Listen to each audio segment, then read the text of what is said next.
நடைமுறை சட்டங்களினால் மாத்திரம் நாடொன்று முன்னோக்கி செல்ல முடியாது எனவும் நாட்டின் பாரம்பரியம் மிக முக்கியமான அம்சமாகும் எனவும் ஜனாதிபதி அனுரகுமார திசாநாயக்கா தெரிவித்தார்.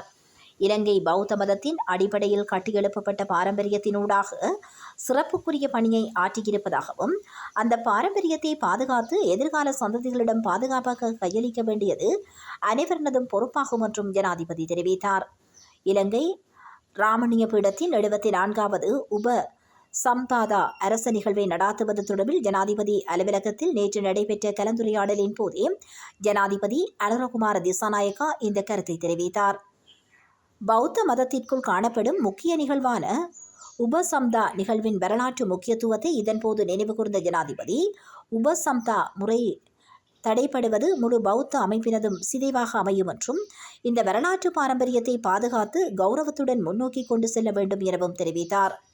இலங்கை ராமணிய பீடத்தினால் நடாத்தப்படும் உபசம்தா தேசிய நிகழ்வு 2025 ஜூன் 30 முதல் ஜூலை 5 வரையில் விஜிதபுர பலுகஸ்வ புண்ணியவராம விகாரை மையப்படுத்தி உதக்குபே ஜீமாபா லஹயாவில் நடாத்தப்பட உள்ளது. 250க்கும் அதிகமான இளம் பிக்குக்களான உபசம்தா நிகழ்வு அரசாங்க அனுசரணையுடன் நடைபெற உள்ளது.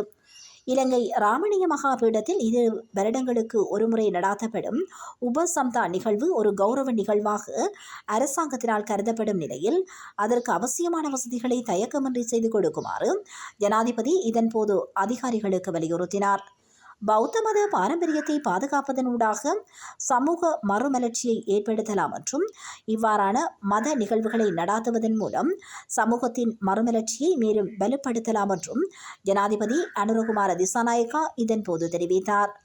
ராமணிய பீடத்தின் மகாநாயகர் அதிவன மகுலவே விமல தேரர், ராமணிய பீடத்தின் நீதி தலைவர் அதிவன அத்தக்கனே ரதனபால தேரர், ராமணிய பீடத்தின் அனுநாயக்கர் அதிவன வலேகொடகுணசிறி தேரர், ராமணிய பீடத்தின் அனுநாயக்கர் அதிவன அங்குரம்புரே பிரேமவன்ச தேரர் உள்ளிட்ட மகா சங்கத்தினரும் வெளிநாட்டு அலுவலர்கள், வெளிநாட்டு வேலைவாய்ப்பு மற்றும் சுற்றுலாத்துறை அமைச்சர் விஜித கேரத், புத்த சாசன மத மற்றும் கலாச்சார அலுவலர்கள் அமைச்சர் கலாநிதி கினிதும சுனில் ஜெனவி, ஜனாதிபதியின் செயலாளர் கலாநிதி நந்திக சனத்குமார் நாயக்கா, ஜனாதிபதியின் சிரேஷ்ட மேலதிக செயலாளர் ரோஷான் கமகி, வடமத்திய மாகாண ஆளுநர் முன்னாள் மேல் நீதிமன்ற நீதிபதி வசந்த குமார விமலசிறி, ராமணிய பீட பாதுகாப்பு சபையின் தலைவர் முன்னாள் சபாநாயகர் ஹர ஜெயசூரிய, ராமணிய பீட பாதுகாப்பு அமைச்சின் செயலாளர் முன்னாள் பாராளுமன்ற உறுப்பினர் வசந்த அழகியவண்ண ஆகியோரும் இந்த நிகழ்வில் கலந்து கொண்டனர்.